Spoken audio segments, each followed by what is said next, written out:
On today's episode, my good friend David Mark Young blind tastes me on a bottle he found on his way across the Midwest to spend some time in Kentucky. And then we get into more pivots we have to make when building a brand and a concept. Blending Bourbon is the podcast that takes you beyond the barrel and behind the scenes of the whiskey industry with master blenders Dixon Dedman and David Mark Young. Well, welcome to another episode of Blending Bourbon, a podcast sponsored by Golden Sheaf.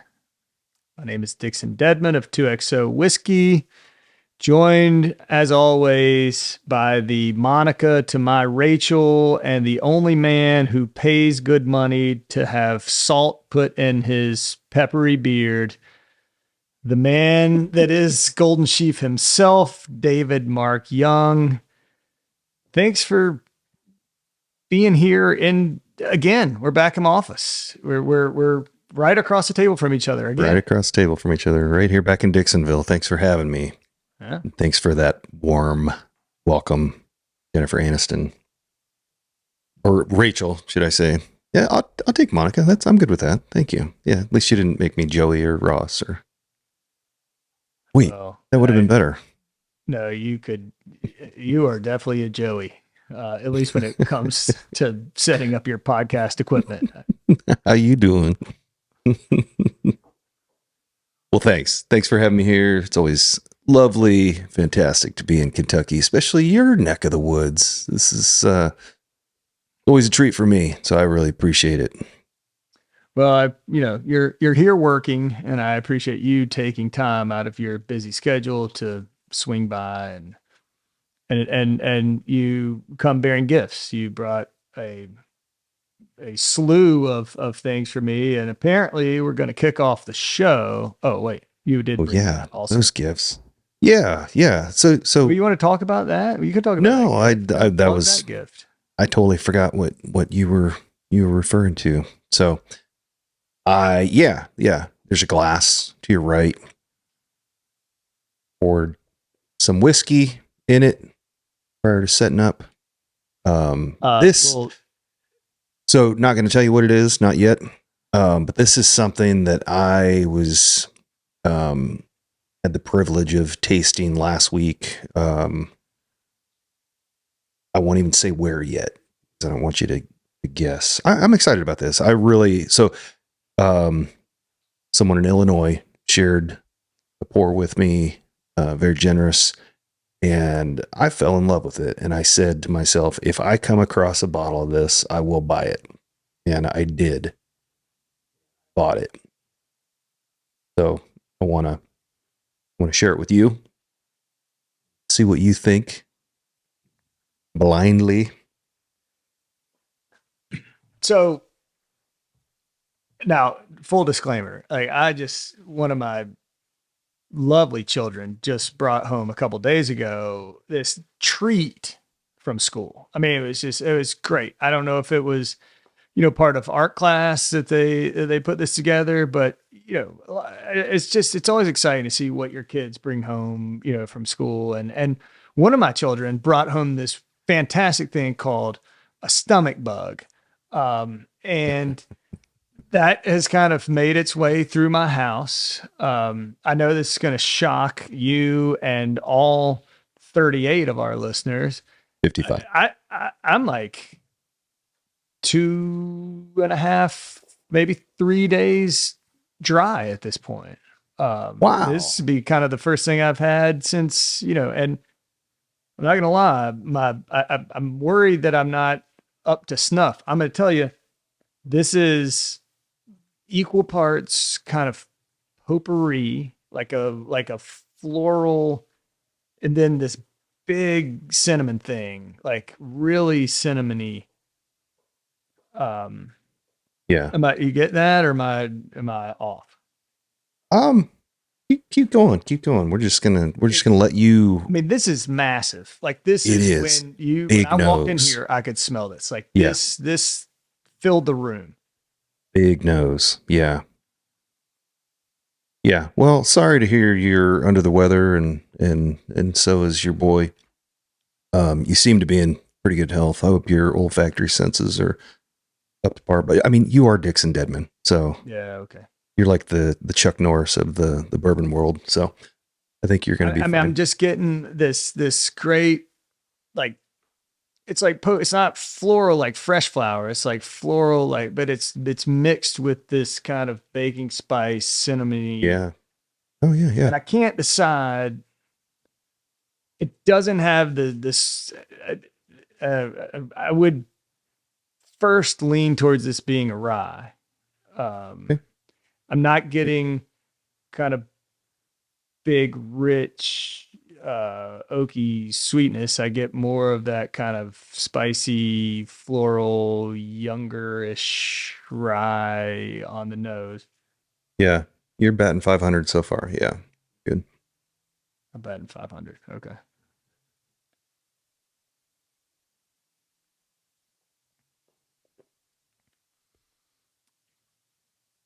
And then I taste it, and my first thought is it's kind of this apple pie filling. There's like a spiced apple kind of thing. That cinnamon is there, but that kind of sweet, and not the tart, but the sweet of the Granny Smith apple thing is like what jumps across the middle of the palate. I feel like I'm tasting bitter, but I don't think the bitter's there. I think the bitter is like my palate being a little wonky. Okay. But I don't. Am I supposed to guess what this is? I'm not going to be. No, I just wanted you to taste it. I like I said, I'm really excited. So I was in Central Illinois, Rantoul, Illinois, actually, and a gentleman that owns a place called E.T.'s. Great restaurant, whiskey bar, all the things. He great selection. And Eric broke out all of the heavy hitters. It was great. And this one stood out the most. This was one of my favorites. So I'm going to show you what it is. Came across this bottle while here in Kentucky. Like I said, if I ever came across it, I would have to buy it. So this is the Boss Hog. Okay. Number 9. I'm going to let you take a look. Straight rye whiskey finished in Greek fig nectar scratch Ventura barrels. Delicious. Fig nectar. Wait, so when you said I was only batting 500, what did I? Oh, that it was younger. Oh, I thought 500 was good. Oh, okay. I thought you were saying, I was like, I don't know anything about football. I got 1 out of 2 right. Shows you how much I know about sports. There you go. Okay, I get the fig thing. I think it comes out of that base. Yeah, I was just really, really excited about this. Siren Song, Boss Hog. What is a scratch Ventura barrel? Sure, I was hoping you would know. Siren Song. Probably. Okay. Unique liquor born in the Peloponnesian city of Patras. Okay, so this is Canadian. So it's gonna be, it's not that super high rye, big spicy thing. Right. And I guess there's no age statement on this, right? Seeing an age statement on here either. Well, look, I'm a fan. Me too. It's exceptional. It was crazy the way this literally filled this room. Like the nose of this filled the room. Yeah. Big nose, very heavy. Yeah. Yeah. And then something else too. This is shared with me by some folks that I met that were on the Bourbon Trail this last week. They had a tour by Freddie Johnson over at Buffalo Trace, and one of the things that he shared with them, and I'll summarize real quick, was he suggested taking a bottle, special bottle, sharing it with friends and having them sign it. And then each time you open that bottle and share it with someone, have them, write the date on it, I'm going to have you sign that bottle at the end of this episode. And, that's going to be a keeper, long-term bottle for me. Not going to finish. We're not going to put that one away by the end of this episode. I guarantee that. No, Unless you're really thirsty. No, I think that's cool. And I've seen that. I think it's great advice. I've seen it in certain, circumstances where people can actually say, they look at one of these bottles and they say, so I tasted this with this person and it was here at that event or whatever. And, it kind of makes not only for a cool story, but it helps you remember what's so special about that bottle and how you enjoy it and how Yeah.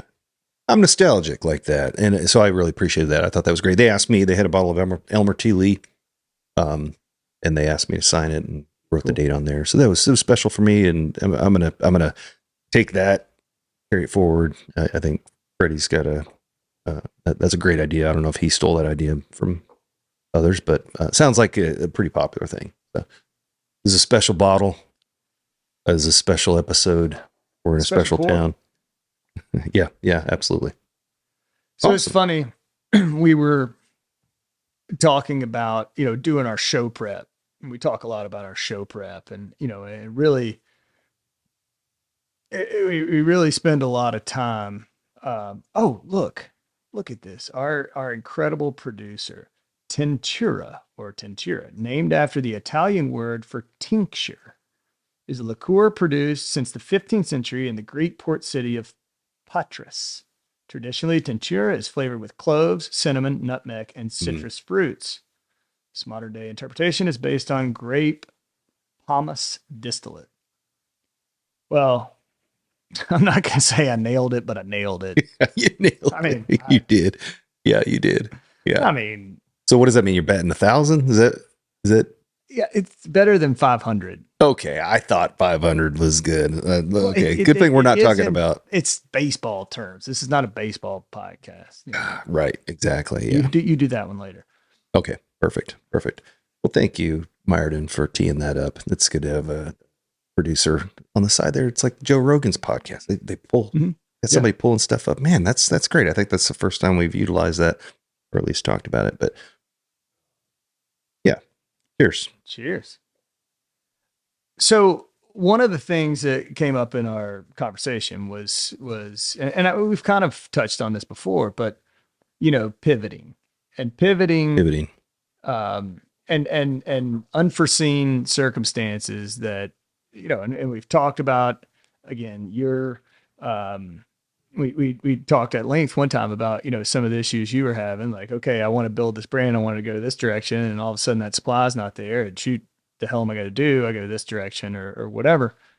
One of the things that we are all, and I say we are all, not just little guys like me or, guys like you, but the industry in general. One of the things, and this happened before several years ago, it was major several years ago, but it's reared its ugly head again, is an oak issue and a shortage of barrels, and just a barrel issue,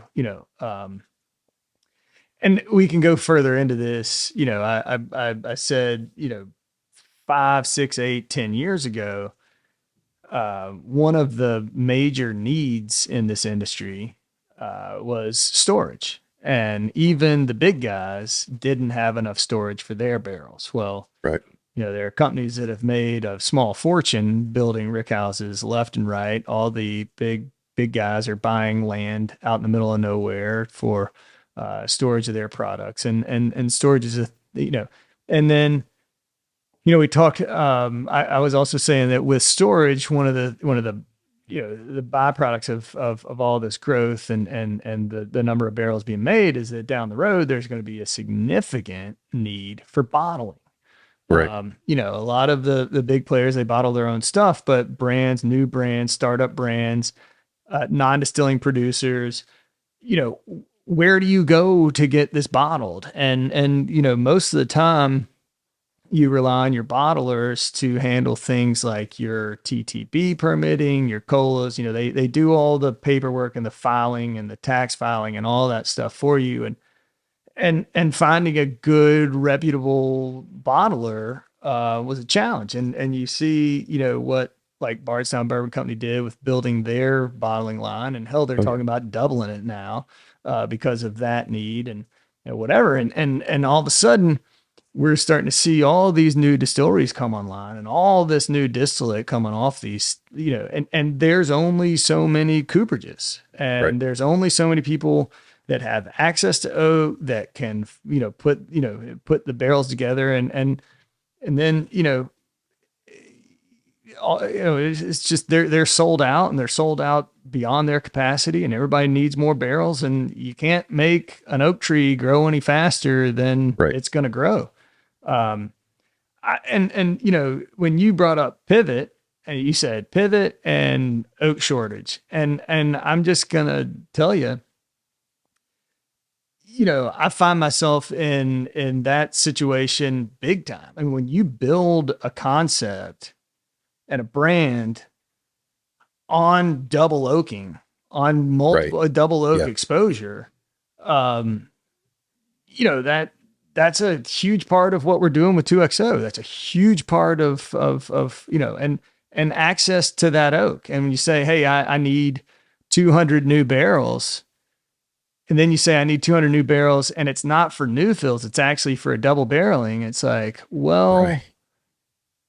you know, and you got to be nimble and you got to be able to pivot and you got to be able to do, you know, so Yeah. It's, you know, it's just like, as this industry grows, there's a new challenge waiting around every corner. Absolutely. Yeah. Every corner, literally. Yeah. Just I've had that conversation multiple times this week. Yeah, absolutely. All the things, glass and now, and I'm going to name drop again, Steve Nally. Steve, I think I'm a big Steve Nally fanboy. I'm coming clean. Matter of fact, just sat down next to him yesterday and had lunch. So really have Touch it. him. Did you get to touch him? Did you, I didn't touch him. our elbows met when reaching for him. You know, actually, we sat in a classroom together doing some blending, and yeah, just have a lot of respect for him. He's a class A guy. I thought about him. Almost asked him if, or even showed him the episode where we were talking. I was quoting him and hoped that I didn't get it incorrect. And you made the comment about Steve Nally. You want to see Steve Nally kick my ass. But They'll pay good money for that. But then I looked at him and I got scared. He's a big man. But all joking aside, that yesterday Steve was talking about exactly that, you know, kind of barrel shortage and anticipating 2024, 2025, it being a much larger problem than it is now in the near future. So yeah, you know, and hence 2XO, Oh yeah. two times. Yeah. Thanks for the hat, by the way. The golden good. golden sheet. It does. And it fits nicely. You know, this is, yeah, I like that. You recruited me. So I'm out pimping the 2XO brand now with this, perfectly fitted hat. But yeah, I've had to pivot a number of times myself with all of the things. You know, it's interesting how many lessons I've learned the hard way. You know, getting the cart before the horse, whether it be with glass or, you know, barrels or labels. Even labels is a big one, because labels. And by the way, I want to back up. You threw out a couple of terms there, and I just wanted to. We're not necessarily talking to those that know what a cola is or know what the TTB is, or I don't even know what that shit is. You just have to have it to put stuff in a bottle. Like, you know. that's what. So the TTB is the federal government, you know, and for those that aren't aware of what, you know, that process, there's a lot of work, a lot of effort that goes through changing. sometimes depending on how, how many variables might change on the labels, whether it's a blend or, we're scaling out. So now I've got to start considering some of the recycle information that they've put on a few of the states. And, but you make those changes and, you've got to go through that procedure where you get your artist involved and then you have to get it approved prior to printing those labels. So you get it approved through the TTB, which is the federal government, and the government has to take a look at all of they have their criteria to have the government warnings and so forth. And those things, make sure that the fonts are exactly compliant, and then get the labels printed. Well, I've run into that challenge where we had the labels and the bottles were on the way. Found out, well, the bottles are on back order, and then you're scrambling with, do we get new labels? Do we pivot and find a new bottle? And that's what we ended up doing was pivoting and finding a new bottle. So it all worked out, but that's just it. If you don't pivot, if you don't adapt, improvise, overcome, use some of my Marine Corps terminology, then you just collapse on yourself and die. Well, I mean, look, I got a million stories about that stuff. For example, we've talked about the confiscated product before, and Baby Al.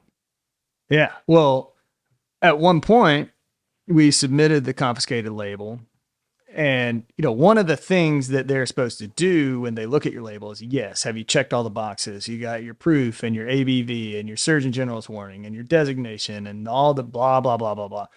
But they're also tasked with making sure your label isn't misleading. And, that's a Pandora's box, right? Because at one point the question came in is, well, has this been, are you bottling product that had been confiscated like from somewhere else? And it's like, well, okay, no.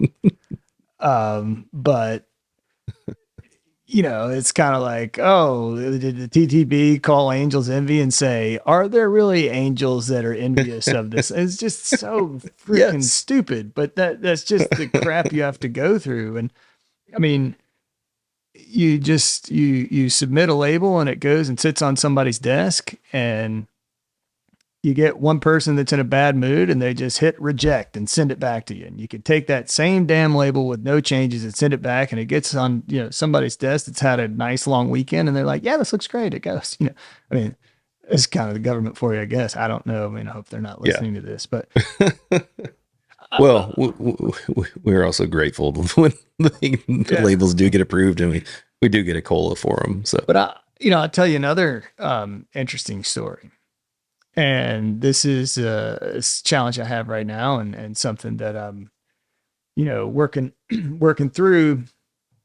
Build this program of 2XO and the double barreling for, is a significant part of what we do. I mean, I love the liquid that I have access to, and what I really enjoy is taking that liquid, dumping it from the barrels it's in, putting it in new barrels, playing with different char levels, creating, really kind of manipulating is the wrong term, but really kind of building out that profile in a couple different ways, so that I have these multiple components with which to work and blend. And you kind of, obviously these are, you're traditionally using a 53 gallon, whiskey centric barrel or whatever. Well, I ran into an issue where we can't get 53 gallon barrels, but we can get 60 gallon wine barrels. Yeah.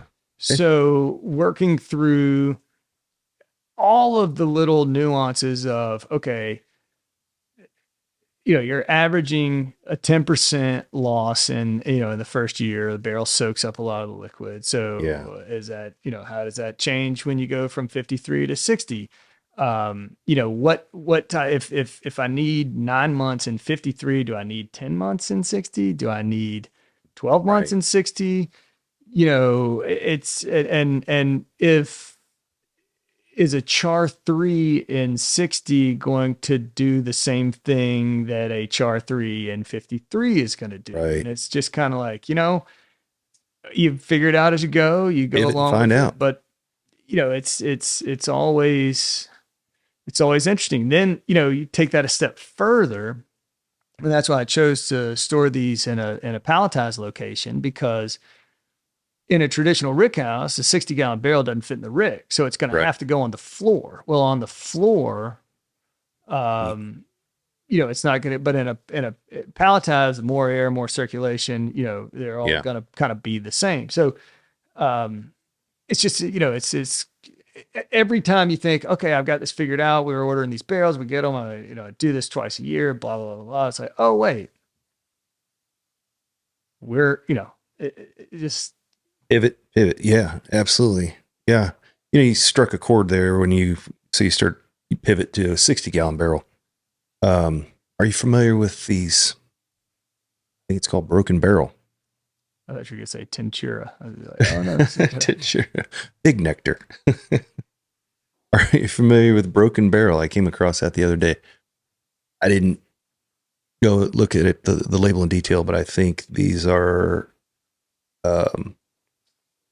assuming totes or larger vessels with broken barrel components in them. That's how they're aging this whiskey. I need to look. I probably should have done some research before I open my mouth. Maybe our producer will pop up some information on Broken Barrel as we're talking about it. Are you familiar with this? Mm-mm. No? Yeah, I was just wondering, what your thoughts are on that. If that's what in fact is going on, is, basically putting 53 gallons or more into a container and adding broken staves into it. Once again, you can do that, but and you can age it like that for as long as you want, but the age of the liquid doesn't change from the time it was put in that tote. So no. I mean, once it comes out of a new charred oak container, right. So if you do that with 2-year-old, you can say, yeah, this is 2-year-old that has been interacting with new oak for an additional 15 years if you want to, but it still has to, by law, say that it's 2-year-old stuff. It's a daggone monsoon outside. It is a monsoon out there. Yeah, it's the rain's coming in sideways. I don't know if you can hear that it's a lot. It's a lot of liquid. not the favorable kind. Well, yeah. I mean, it's interesting, and you see a lot of that now. I mean, you're starting to see a lot of shit. I can't read all that.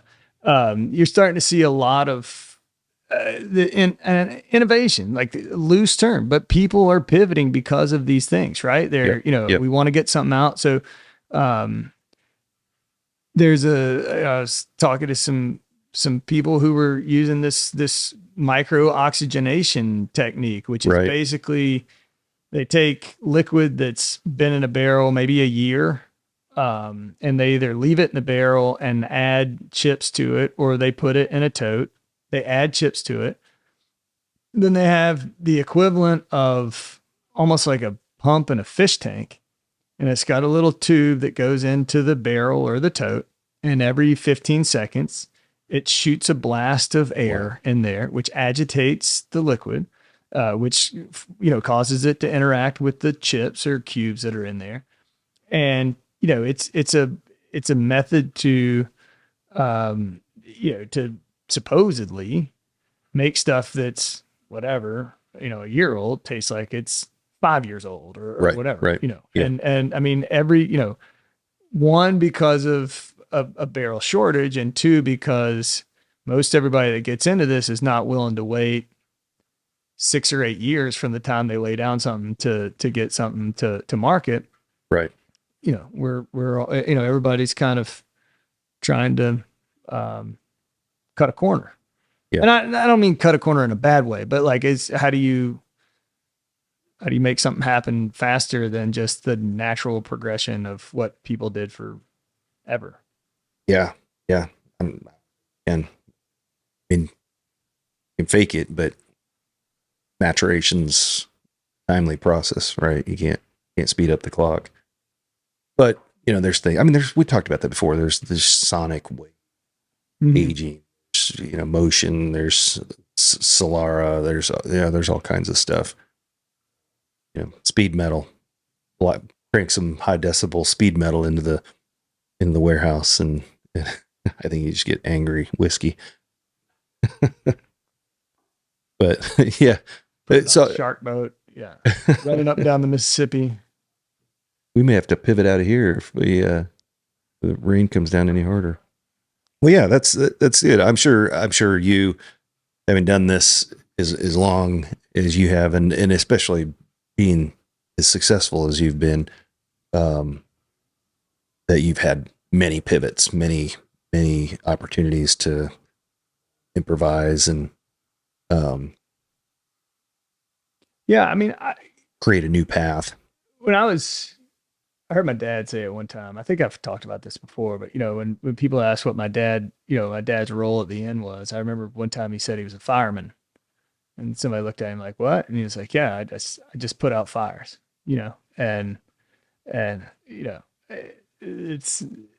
I think being in small business, independent business owner or whatever. I mean, that's what you do, right?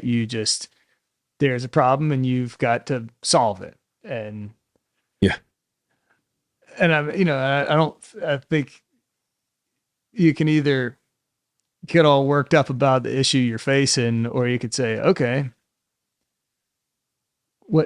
how do we get around this? How do we get over it? How do we fix this? How are we going to survive? Yeah. Yeah. I when I first got here earlier, we were talking about distribution, and that was my general statement was it's problem solving. It's going down this path, solving problem after problem.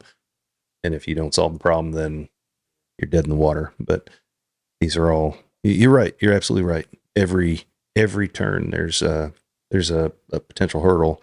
They're all learning lessons though. They're definitely, stuff to apply going forward.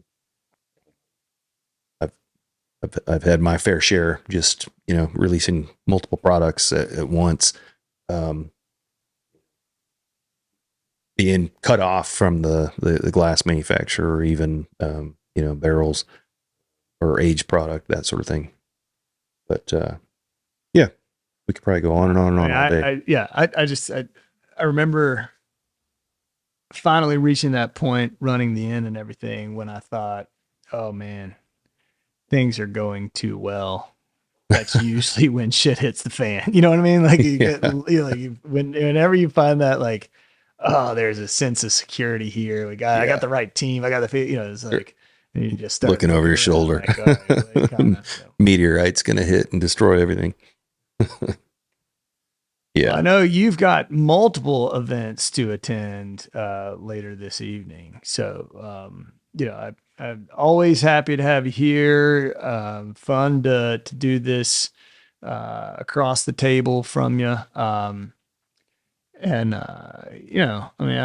think I like where we're going with this. I hope, we're getting building an audience. We are building an audience. Yeah. The other thing that I think is really exciting is that we're kind of compiling that list of the comments and the things that people are interested in, or want us to talk about or not talk about or whatever. And